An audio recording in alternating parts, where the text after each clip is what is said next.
So, hey guys, we are back for a brand new episode of the podcast, and we have a very special guest. He is a mixed martial artist.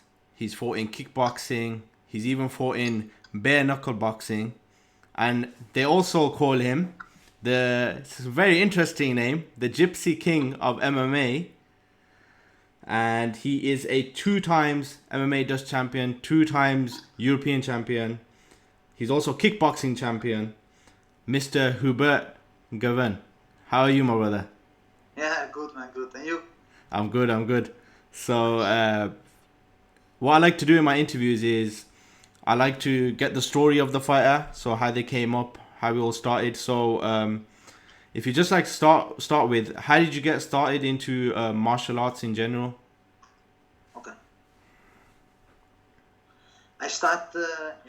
I was a kid. I was 12 years old, and my dad did fighting, and then I was playing football, but I don't. I was not so good in football. only only fighting on the football field, and then I go start with the kickboxing.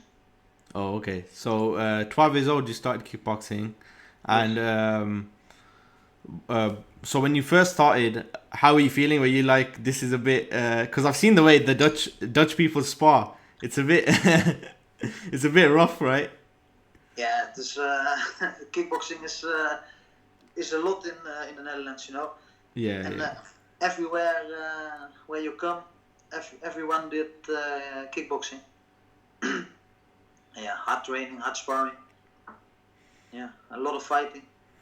Yeah, because I want to talk about that because what's crazy is you're only 26 years old and Yes. you've had near 80 fights altogether, Yeah. including your kickboxing, MMA, and bare knuckle. So Yeah. with kickboxing, I don't know if this record is correct, but this is what I've been shown. You've had 60 wins and 5 losses. Yes. So yes. what I'm gonna ask you is why did you switch over to MMA then? Did you not want to go to the kickboxing, or was MMA like, okay, this is what I want to do? Why that switch? MMA is harder. Okay. You need to be smart for MMA. You know, you can fight on the ground, you can fight stand up. A lot of submissions, a lot of positions. Yeah, and I like the hard way. Elbow, fighting on the ground, fighting, everywhere. Think about everything. Okay, yeah. Because the Netherlands is a hot spot for kickboxing. Yes. So I thought, but it's we got a lot of great Dutch fighters in MMA. Alistair Overeem, Stefan Struve. We've got loads of guys. So how does it feel to represent the traveler community in combat sports with a few other fighters such as famous kickboxer Nicky Holskin and Tyson Fury? So how does it feel to be part of that kind of community? Yeah, and it feels great. Feels great. It's not in the MMA world. It's small. It's very. I don't know. I think you're the only one I know. Yeah. Not so much, but in the boxing, very good. Kickboxing, very good. But in the MMA, nothing. I think. So because your nickname's the Gypsy King. So you're saying you're the Gypsy King of MMA, right? We've got Tyson Fury. We've got Tyson Fury in boxing. So we're looking for that belt, right? Yes. In the future, hopefully. So like we've talked about, you've competed in kickboxing, MMA, bare knuckle. Do you feel like going over to bare knuckle boxing was a natural transition, considering the community you're from and your background? Yeah. What it was we grew up with a lot of fighting, you know. Yeah. And the bare knuckle boxing is in the community. It's the thing, you know. Everyone, all the travelers and the gypsies, do bare knuckle boxing. Then from the kid, from a child, you look to the movies. Yeah. And everyone did did the bare knuckle boxing, and then you look to the great fighters, and you want it also. Yeah, I was watching one of your bare knuckle boxing fights, Yeah. and I noticed you kept on doing the clinch in the fight, and they were saying that because of your experience, was that a tough transition? Like, because you're just using your hands right, and there's a lot less clinching, things like that compared to MMA and kickboxing. Yeah, I like it, and in the Muay Thai fights also you do a lot of in the clinch, elbows, knees. Yeah, and I like it a lot. And now, in the bare knuckle boxing, you came close, and then I want also clinching, but they don't like it. Do you feel like are you going to be bouncing around with bare knuckle and MMA, or are you just focusing on MMA now? I need to fight one more bare knuckle boxing fight. Okay. It's a final of the tournament. But now with COVID-19, the whole time there are problems. Yeah. Every time we have a date for the fight, and then How would you describe the difference between the bare knuckle and just say MMA or even kickboxing with the gloves? So how would you describe the difference? Because you've done it now, so it's better to get an insight for someone who's actually done all three actually. So how would you describe the difference? Yeah, I think it's closer to MMA than boxing or kickboxing. Because in MMA you have also small gloves, and with the bare knuckle boxing you have no gloves. And kickboxing you have very big gloves. With kickboxing you can protect yourself. With one hand for your head you have a lot of protection. And in MMA and in bare knuckle boxing you have very small protection. So even with the hands in bare knuckle, would you say it's more like easier to mess up your hands, break your hands, or? Yeah, easier to break your hands or mess up your hands, but it's also easier. It is difficult to protect yourself. Mm. In the bare knuckle boxing, you need, you do a lot of head movement, and in the kickboxing, you can take the double. In the Netherlands we say dubbele dekking, but in English, I need to put them here. Yeah. Okay. So I just wanted to ask you. I don't know if this is correct, but did you train at Golden Glory? Yes. Yeah. So how long were you training there for then? I have trained there for 6 years. Oh, 6 years. For people that don't know, Golden Glory is a very famous kickboxing gym and management team in the Netherlands, and they've had fighters such as Alistair Overeem, Gokhan Saki, Semi Schild, Errol Zimmerman, people that I've watched for a lot of years. At that time when you were training there, were you just doing kickboxing, or was it MMA? No, MMA. Oh, you were doing MMA, okay. Because so how long was that when K1 was more bigger when you were training there? Yeah. The K1 was more bigger, and I did both. It was I came to Golden Glory for MMA, but I also trained there kickboxing. Okay. So how was it sparring, guys? Were you sparring with guys like Gokhan Saki and all of them, or was it? Everybody. Yeah. So how was it sparring with these kind of guys, that high level? Because you're very high level yourself. They're like K1. They fought at the highest level. How would you describe the striking with them, and then striking, just say with MMA fighters, for example, professional MMA? Yeah, at that time I started at Golden Glory, and I was 16 or 17 years old. Wow. Okay. And and I sparred with all the big names, all the great guys. And in the beginning they are very they older and stronger and better than me. But when I 18 years, 19 years, 20 years, then it was the best time. Yeah. So did you spar with Alistair when he was on his horse meat, or? Yes. 2010. When he was super. Yeah. I trained a lot in Amersfoort. Okay. And Amersfoort was because that time was how I say it, the home place of Alice Roveren. Yeah. Oh, wow. Okay. Yeah. And so you signed with MTK MMA. Yes. So what made you want to sign with this management team? Because they're big. The MTK Global's big name in Europe, all these places, and they're going worldwide now. So what made you? Actually, same management company as Tyson Fury, the other Gipsy King. So we've got two Gipsy Kings now in MTK MMA. So what made you want to? Yeah, they are very big. That is important. But the importance is they are very professional. Oh, okay. And you need professionals. Okay. So were you managing yourself during your career, or did you have other management? No, first I had Nicky Holzman. First I had Golden Glory. Oh, okay. Yeah, and after Golden Glory I did it by myself. That is very difficult. Yeah. Yeah. So for fighters that are up and coming, how would you describe the importance of having a good management team around you during your career? It's very important. It's very important for taking a good management team and take people who you can trust and professionals, and not not everyone. Look good, talk a lot with management.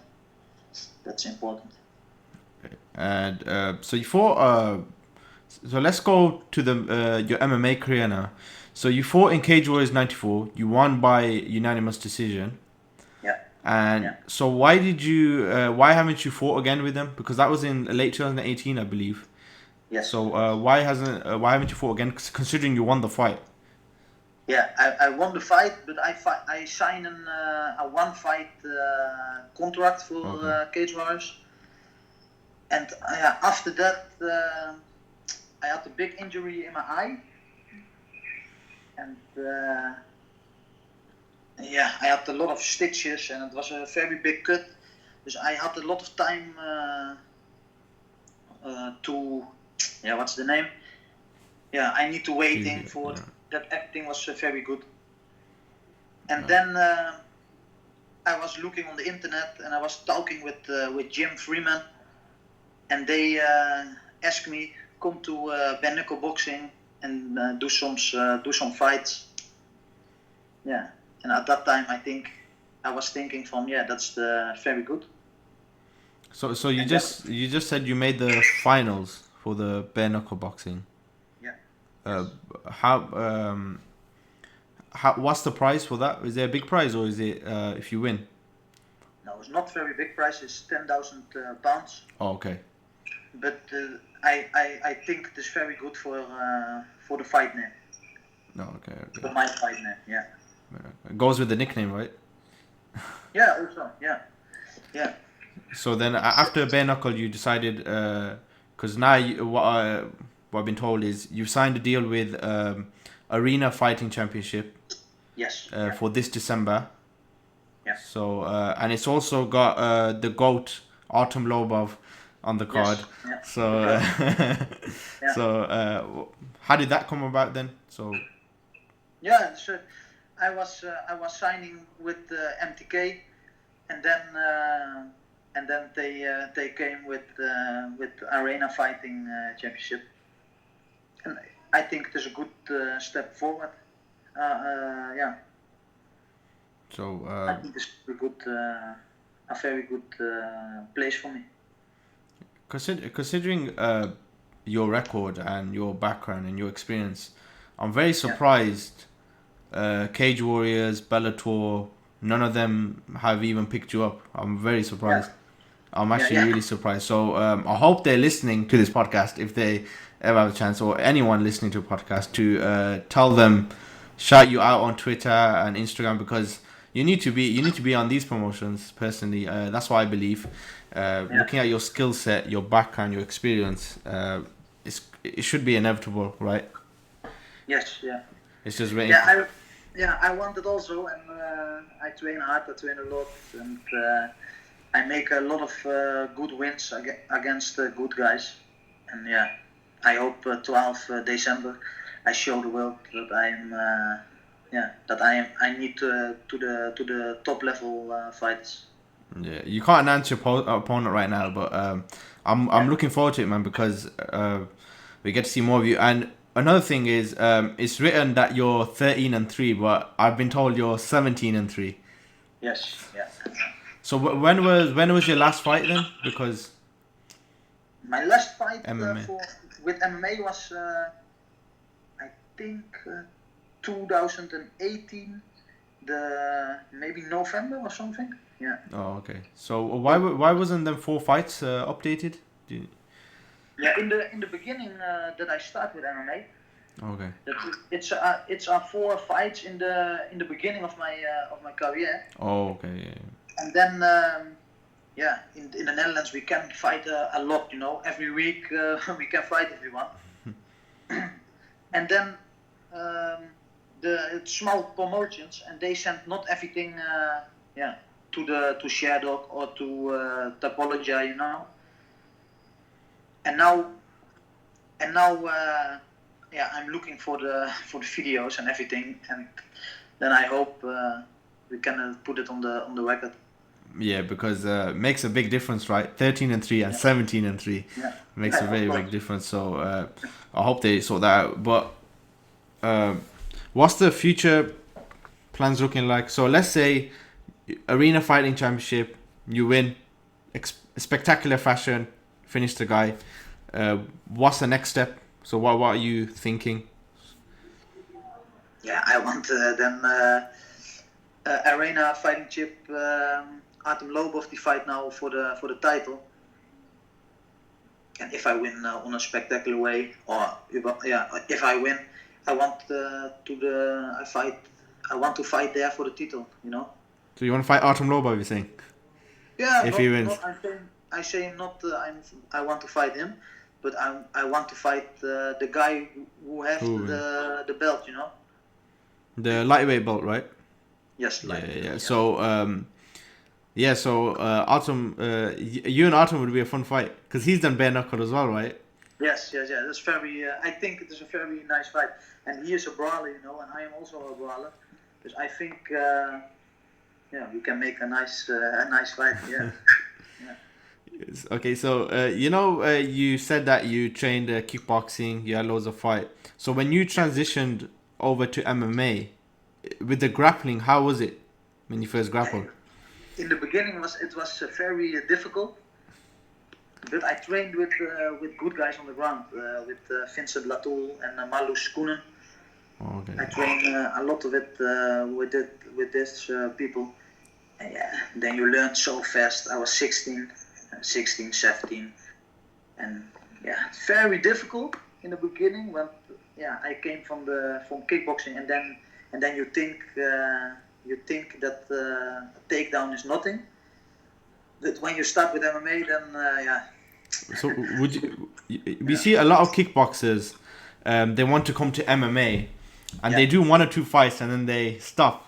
Do you say it's an ego thing, or because they're so good at kickboxing, they're knocking people out, and then they do grappling and you're a beginner again? Would you say it's that, or would you just say they'd probably just... MMA it's you need to be very smart for MMA. You need to think very fast. You have not only the hands and the legs, but also elbows, knees, takedowns, submissions, leg lock, arm bars, chokes. So it's so fucking big, MMA. It's so big, and the kickbox guys. I think that they think that they want to knock everybody out, and think we don't get takedowns, but it's so difficult to stay on the feet with MMA. Well, I guess you've done well, because you've got 14 KOs and 1 submission out of your 17 wins, so I think you're doing pretty well in that aspect. So would you say that because of your kickboxing background, and a lot of guys in MMA, they're not at that let's be honest, they're not at that level where you've trained at within the striking. Do you say that's a very big advantage? Because we're seeing If you're good in kickboxing, it's very good, but kickboxing and stand-up MMA is very difficult. It's not the same. So it's not the same. It's just a big difference. Very big difference.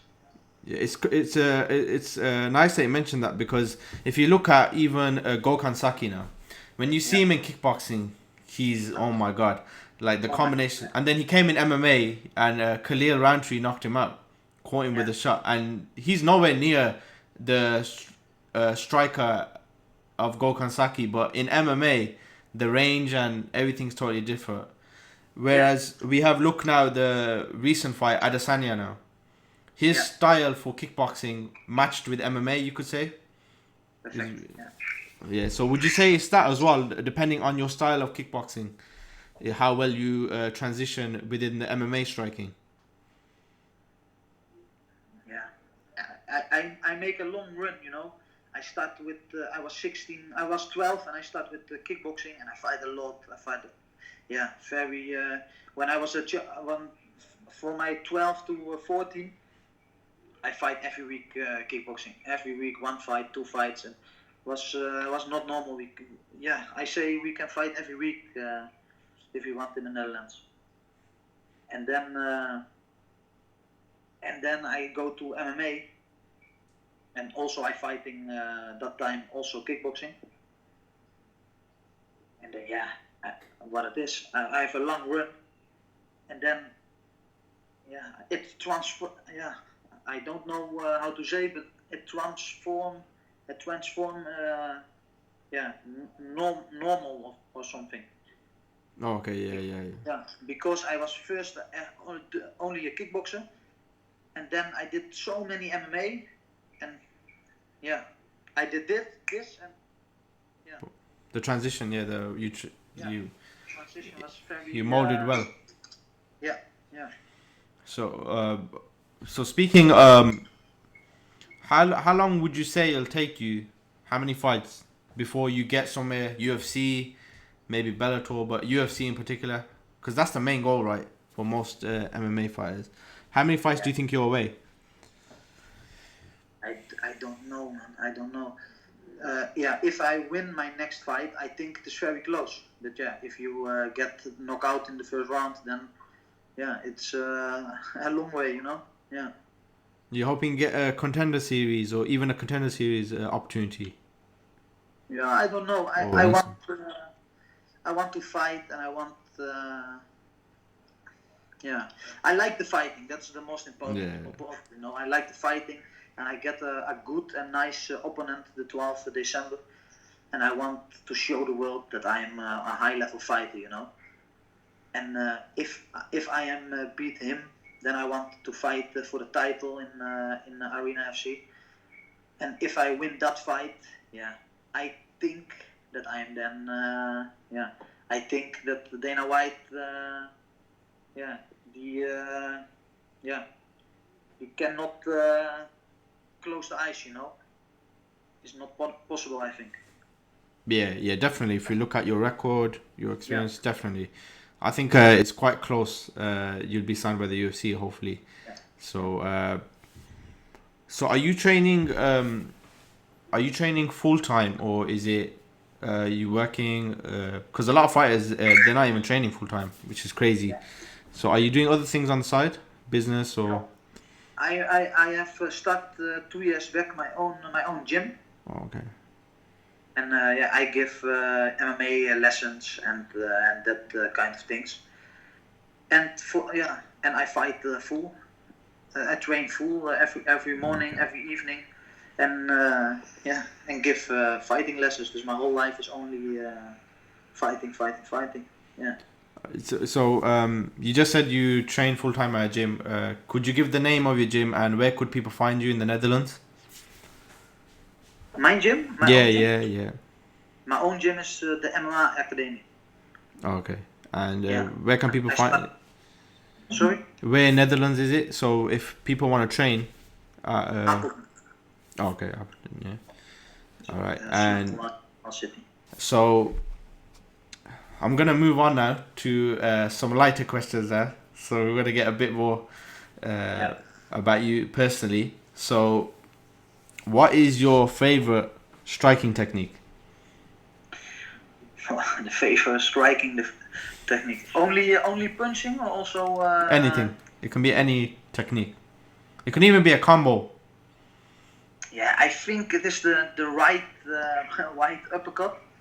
The right uppercut is very good technique. And the knees, I like the knees. The knees are so so hard and fast. Yeah. So uppercut and knee. Uppercut's quite a hard technique to pull off. Yeah, it's very hard to do. But if you connect good, it's very good. So favorite grappling technique. So submission or even a position. Favorite grappling technique. Yeah. I think the back mount. Back mount, I like a lot. Oh, okay, the back mount. Yeah. Okay. So I'm gonna. So you're on a island by yourself. You don't know where you are. You've got one martial art to defend yourself with. So you can only pick one martial art. Which one is it? Yeah, Jose Aldo. No. Yeah, one MMA fighter then. Jose Aldo. Yeah, Jose Aldo. Yes. So why Jose Aldo? Yeah, he's so very great fighter. So his low kick so very hard, and yeah, I like the fighter, man. It's very good, very great, and also Anderson Silva, also very great names, old school fighters, you know. Yeah. All right. So So we've got a big upcoming kickboxing fight coming up. I don't know if it's in Glory. So it's Bada Hari versus Benjamin Adabui. Yeah. So how do you see that one going? Yeah, it's difficult. But Hari is a very good fighter. A lot of experience. But yeah, he train a lot, and then he train not, and then he train a lot, and then he stop, and a lot of a lot of issues with the law. yes, exactly. You never know how the guy came to the ring, you know. And Benny train always hard and is in training camp with Rico Verhoeven. And yeah, Benny makes some good wins and sometimes so strange loss. But yeah, it's a very nice fight. I think it's a very nice fight. Who do you think wins?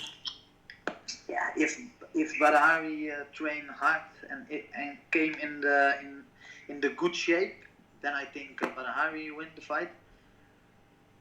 Yeah, but Benny is in the camp of Rico Verhoeven. Yeah. Yeah, it's difficult to say. But if I put money on it, then I put my money on Benny. On Benny? Yeah. Oh, okay, I'm surprised because I was gonna get into that. Benny, Bada in his second fight with Rico dropped him twice until he messed up his knee. How do you see the third fight between Bada and Rico goes if he beats Benny? Because Benny is a very good fighter. So. Yeah. How I think? I think Rico Verhoeven win the fight. Yeah. Okay. Yeah. That's what I think. I think Badahari is very good and very strong, but his cardio is not so well, you know. And the first and the second round is always then he is very dangerous. But I think after that 2 rounds, then it's not so good. Okay, and the next fight is in your division. So you're in the lightweight division. So Khabib versus Justin Gaethje. So how do you see that one going? Yeah, very interesting fight. Very interesting. I think it's. I think this fight is the most difficult fight for Khabib, because Gaethje is. He's a brawler. He wants to came forward. He wants to fight, but he can also wrestling. He is not. He is not a stupid guy with wrestling. Because he's also good in that. But Khabib is with his wrestling is next level. Is very very very good. But Gaethje, you never know what he did. He came for the brawling, and he can put a right punch and a left hook and an uppercut and a jumping, rolling. He can surprise everyone with dangerous stuff. But and he surprised me also with the fight with Tony Ferguson. But because I was thinking that fight that the first round and the second round that he will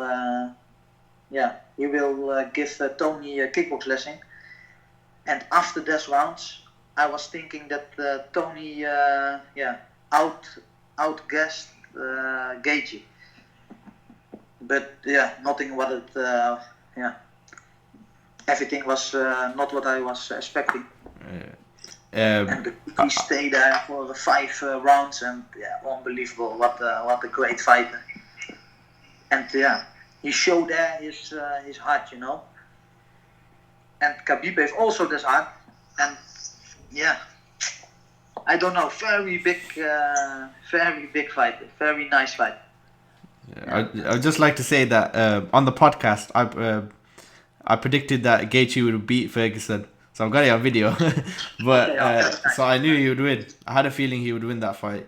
I'm a bit worried for Khabib because I feel like this is the first time he's fighting a high level wrestler as well, Division 1 wrestler. His last few opponents, they've not been wrestlers, so if Gaethje can stop the takedown, I don't think it looks well for Khabib. So big fight. So you don't know your prediction. If you had to put money on it. If I put my money on it, then I put my money on Khabib. Khabib is the best. But I think this is the difficult fight for Khabib. Do you think he wins by decision? Yeah, decision. Yeah. All right. So I'm gonna give you a list of 3 names. Yeah. And I want you to tell me who's your favorite or what you think. Okay. So Peter Arts, Ernesto Hust, and Ramon Deckers. It's very difficult. Very difficult. For people that don't know, I'm talking about a few kickboxing legends. So. They all 3 are real legends, And I choose for Peter Arts because for me he is the biggest star in kickboxing. But when I say this, then you look to the stats of Ramon Deckers and Ernesto Hust. Also very very very very great legends, And the next 3 is Fedor, Anderson Silva, or Joe St. Pierre. The same. All 3 real legends and heroes, and But then I go for Fedor. Oh, Fedor. Okay. So I think we're gonna end it here, but I'd like to thank you for your time. Is there any sponsors or anyone you would like to shout out? MTK MMA. I want to say the name because they bring me very great fights and very they gonna bring me very good things. And the sponsors, I want to say Booster and Gorilla Wear. They are my sponsors. And all the people we help me with training and with everything. And where can people find you on social media? Instagram and Facebook, Hubert Geven. Yeah, that's the thing. And I'd just like to say, thank you for coming on. It's an honor to have someone with your experience, background coming on the show. And I hope to get an interview with you before your next fight. Yeah. So we can do a pre-fight, hopefully. Yeah. And I hope to see you in the UFC soon. I hope so, man. Yeah. Alright, that's it, ladies and gentlemen. The Gipsy King of MMA, Hubert Geven. Have a good day. Thank you, you too.